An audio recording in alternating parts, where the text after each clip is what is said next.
Yeah, we are going to talk about corporate perturbomes of Escherichia coli and Staphylococcus aureus using a machine learning approach. Um, so first, what is a corporate perturbome? When we have an organism and we expose to different stress conditions, we are going to have a specific molecular response. But as we can see here, it's possible to identify some genes and pathways that are always present in this response. So this is the concept. It's very important because it's working as a complex network that is necessary not only to overcome the stress condition, but at the same time to guarantee survival. And this is a phenomenon that has been studied in prokaryotics and eukaryotics, and in this case with two bacterial models. Our hypothesis is that we can identify molecular response when exposed to different perturbations, which in turn defines a central or shared molecular network with the participation of different genes and pathways that are related to general stress response. We already studied this in Pseudomonas aeruginosa, but now we are presenting the result for Escherichia coli and Staphylococcus aureus. For this, we are using a machine learning approach that is appropriate for the data that we are using. In the context of artificial intelligence, we can identify machine learning as a main strategy in which we can identify some classification and clustering algorithms, and some of them related to feature selection and extraction. And just for reference, we can see here with the overlap of other fields, we have the generative AI. What about the concepts of clustering and classification? Because it's important for the talk. So I'm going to use this example. For example, we have vegetables and fruits, and imagine for the concept of clustering that we have two groups based on the features of the elements. So when we are talking about clustering, we want to describe why we have this conformation. For example, here the size or the shape, no matter if it's a fruit or a vegetable in this case. But in contrast, we have the classification in which we are using the information of the category, in this case, fruits and vegetables, in most of the data to train a model and to learn about the features. But some of the elements, if you can see with the able, it was not included for the training. So we use it to test the model, the performance of the model, and then try to ask the model if the apple is a fruit or a vegetable. In this case, of course, we expect not fruit. So this is a different concept, and we already studied the Pseudomonas aeruginosa perturbomes using these concepts of machine learning, in which we started with over 5,000 genes, and we were not able to separate the cases with or without the perturbation. But when we implemented a machine learning approach, we realized that we have 46 genes of the core perturbome, and as you can see here, the performance separating the two classes improved. Those genes were biologically related to different networks, so as we can see here, different pathways at the same time, and it is not a random selection. And in the case of the Escherichia coli and Staphylococcus aureus, we know that are very relevant pathogens. That's why we decided to implement the analysis with these two models. So we got information from gene expression omnibus with over, in the case of Escherichia coli, over 8,000 genes for 15 different perturbations, including antibiotics, chemical compounds, and others. And then we got information for over 130 samples in the two conditions we can see here, and we implemented the analysis. For the Staphylococcus aureus, 15 perturbations with over 150 samples with 3,000 genes in this case. So because we were using all this information, we implemented the machine learning strategy in which we started with all the experiments, including the controls, and then we normalized with a very classic algorithm where microwave data. So we use the RNA algorithm in bioconductor, and then we separated the training and testing data sets, as an example with the fruits. And then we implemented different classifiers, including super vector machine, random forest, and k-nearest neighbor, and 3 different strategies for the partitions. Then for the training part, we use a tenfold cross validation, and with the testing data set we evaluated the performance of the models. This was made with the whole data set, but then we implemented a data reduction algorithm, the correlation-based feature selection, and we repeat all the models. Then we validate in silico, but definitely trying to identify if the genes are biologically related. In this case, using molecular interactions, using, for example, the string database, Cytoscape software, and Cytocuba to identify hub genes, and also the functional enrichment to identify pathway related to those genes. Moving to result, we have here the case for Escherichia coli, in which after reduction we identified 55 genes as part of the perturbomes, and 46 in the case of Staphylococcus. These results are in line with the previous result for Pseudomonas aeruginosa, not exactly the same genes, but they are related to the same pathways in general. And of course, we can use this candidate as possible biomarkers and therapeutic targets. That is not the main point here, but is the potential that we are trying to, or yes, the power that can be used in this with this kind of results.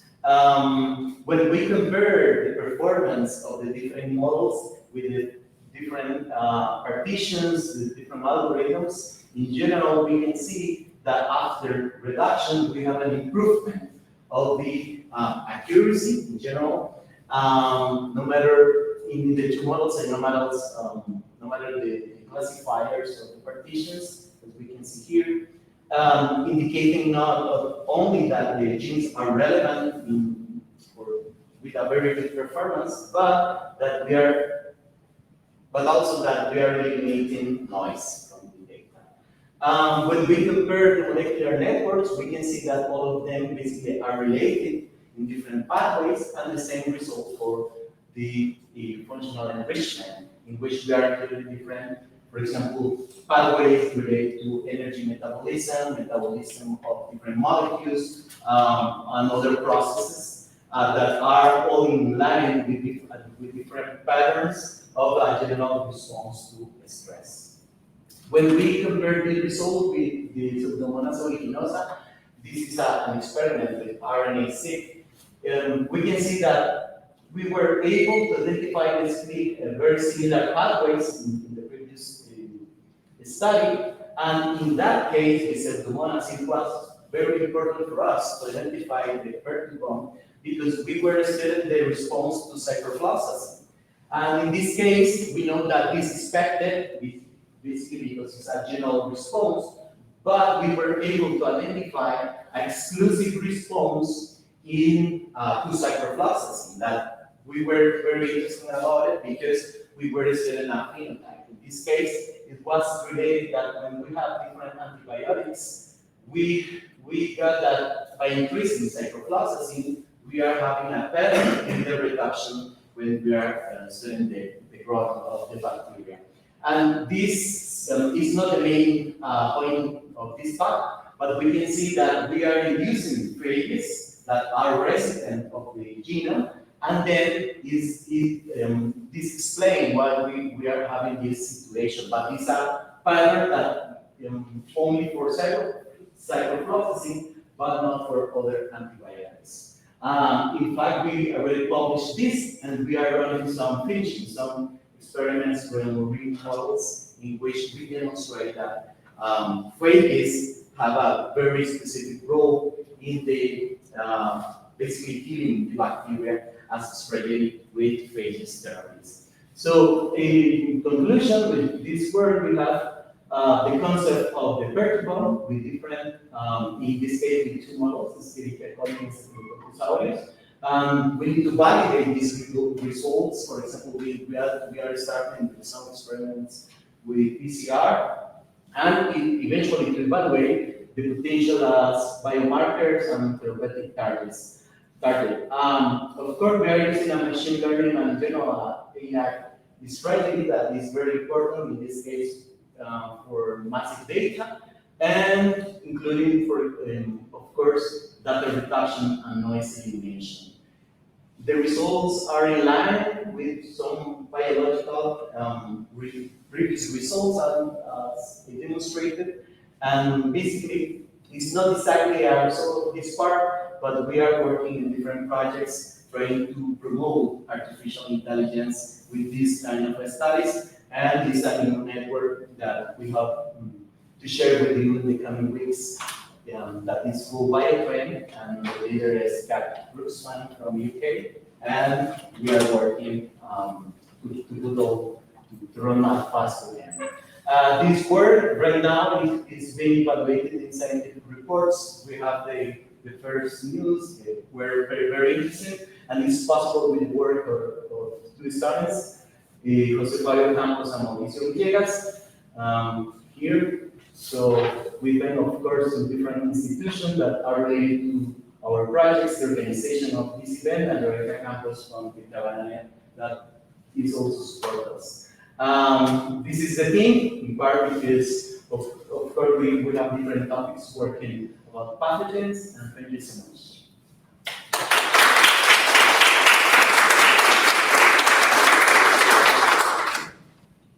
Thank you. Questions? Can you give us more details about the feature selection? Like, is all like expression features, or there is other features that you are using in your machine learning model? Okay, we are using expression data from microarray, and then we have a ranking. We can use different ways. For example, we can use a ranking based on the importance in which we can recognize for each of the genes, for example, how powerful is an expression by separating the control and the perturbation classes. So in this case, we are getting a metric, and this metric is based on the relationships. So we have hundreds of samples, and in this case, basically is to identify the correlation between classes in all the samples, and then we have some thresholds in which we can define. This is it has an internal algorithm that is called a ranker. So with that, we can define who is the first gene with more separation between values, and then define, for example, in one point when the p-values between the genes, there is no difference. So in that case, we got that the number is a very small list thinking about the whole data set, but enough to gain some biological results, as in this case, based on the networks and the pathways. Thank you. Any other question? No, maybe you say that you wasn't paying attention, but what was the difference between the different models that you proved? You say that you use support vector machine, random forest, In KNN. okay. What did you found? The performance was very similar, so probably it's not the same. Of course, in some specific cases there are some differences, but in general, what we found is that the results or the model were very consistent. So probably it's not the main topic here, and the validation of this and as a experimental design, we need to move it to probably molecular biology. So in that case, we are thinking about something related to transcriptomics, because all of them, in the case of the core genes, are biologically related to general stress, so it has sense. And in the case of the data, it's a small list, but very robust, because we are having, in some cases, for example, here, different strains. So the variation is huge. but very consistent with a small piece. So yes, we need to think about some validation strategies, and eventually, for example, I don't know if we are going to do that, but we can think, for example, those genes are very important to the bacteria to survive the stress conditions. So maybe what if we can, for example, knock out or something, and to evaluate what is the result. But I don't know if we are going to move to that part, but in general, it's the potential. Okay, thank you, Jose Arturo. Thanks.